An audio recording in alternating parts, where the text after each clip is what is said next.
Build Back Better bill passed last night, or no, this morning, I should say. Last night, Kevin McCarthy did. I am not quite clear on what he did. What is your he spoke all night, and it seemed to me, I don't know if he thought like, oh, they're going to have to take the vote at like 2 a.m. and I'm going to get, it's going to make it seem like the Democrats didn't want people to know that they passed this, or if it was more like, I need to shore up my chances of becoming majority leader when the Republicans take over in the midterms.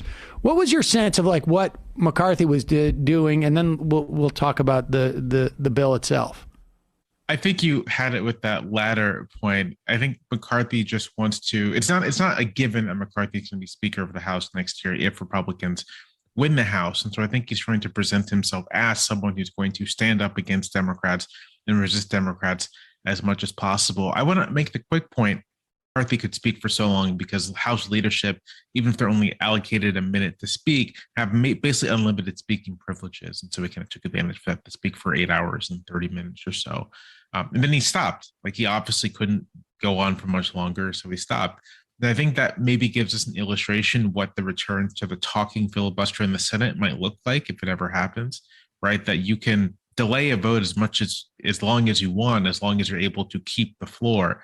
But once you're no longer able to keep the floor, that's the end of the ball game. And we should say, relative to people in the Senate, we just played a clip of Senator John Kennedy from Louisiana, and I feel like he could probably, if he had to stand up and talk, I feel like maybe 45 minutes. Right. Maybe 45 minutes.